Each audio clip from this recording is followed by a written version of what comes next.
Ladies and gentlemen, what is going on, everybody? This is Joseph Conlon here with the Raw review tonight, Monday, April 19th, 2021. I am just so irritated, man. I'm so irritated right now. I was watching Raw, a boring show tonight, of course. I was watching Raw. Got my computer ready. My computer was fine. If you guys don't know the story, yesterday I was filming my podcast. While I was uploading, it accidentally turned off. And I turned it back on. And it was frozen the entire time during the upload. Nothing would happen. So I turned the computer off. I tried it again, and it wouldn't even turn on. And I go to log on tonight to the computer. Everything was fine.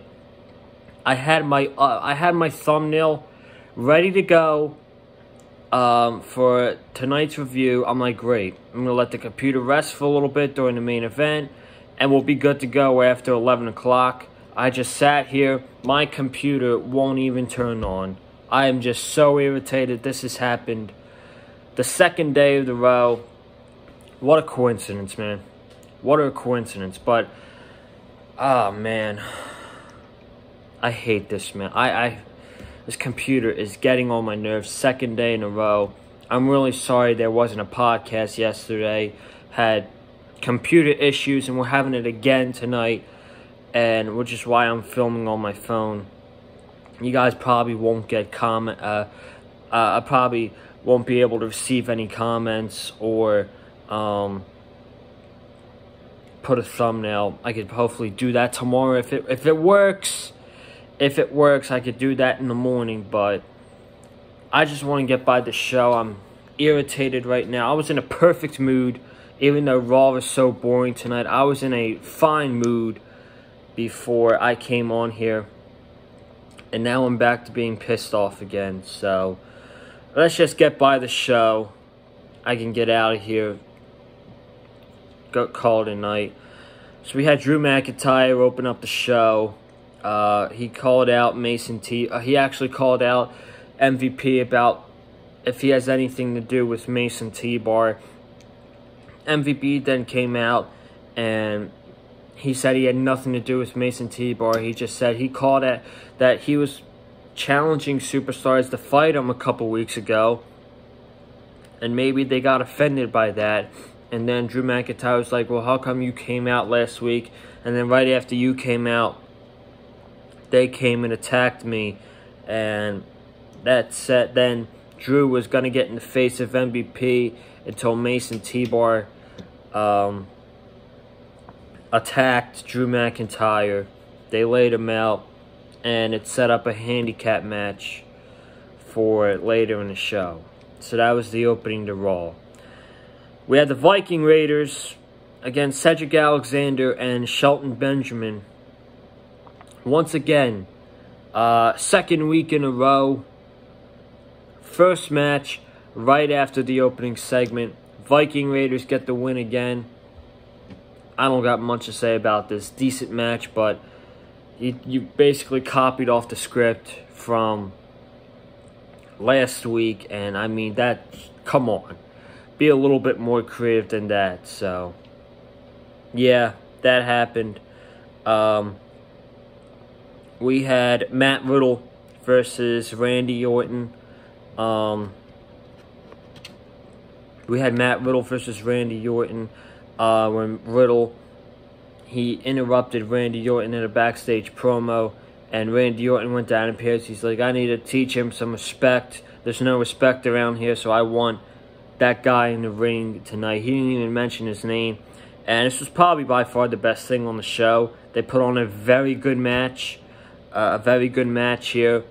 It was slow, but for what it was, I enjoyed it. I thought it was a very good match. Orton was going for the RKO, and Matt Riddle turned it into a crucifix, and he rolled him up, pinned him 1, 2, 3. So Randy Orton gave Matt Riddle the rub. I like to see that, man. I really do like to see that. Now that Randy Orton is done with all this Fiend bullshit and whatnot, he can... I think his role is to make others look good and to put others over right now. So I'm very happy that he put over Riddle tonight. They could have saved it for a pay-per-view. We were supposed to get Randy Orton versus Braun Strowman tonight. Glad we didn't get that, but of course we saw Braun Strowman on Raw. By the way, no explanation as to why Randy Orton and Braun Strowman didn't happen tonight. No explanation at all. It just made it feel like we forgot. We forgot that it was even advertised for 3 days. Up until tonight. Then at 6 o'clock, things changed. So, yep. Riddle defeated Orton. Best thing on the show by far. We then got Naomi and Lana defeated Shayna Baszler and Nia Jax. After Mandy Rose and Dana Brooke came out and they were playing a clip of Nia Jax slipping. It got Nia angry. And she went to go attack Mandy Rose and Dana Brooke. Then Shayna Baszler was left by herself. And of course she got pinned. Second, I don't even know what to say. I don't even want to talk about this. So I'm just gonna move on. We had Miz TV with Mace. They were being all romantic and kissing and celebrating their Miz and Mrs., which I don't watch. I don't care to watch. And, yeah, after that, Damian Priest came out, and it set up a match between The Miz and Damian Priest. We saw Elias versus Kofi Kingston. Elias got his win. It felt like forever that Elias came back in October, and the man did not win a single match. And he is literally a punching bag. He is literally a punching bag on Raw. And he got the win. So, good for him, I guess. Will it carry it to any momentum or a push for Elias? No. But, I mean, I don't care. Elias is yesterday's news. So, I don't care about Elias and Jackson Riker at all. So, we then got into the handicap match with Mace and T-Bag against Drew McIntyre. And this lasted 8 minutes until it ended in a disqualification.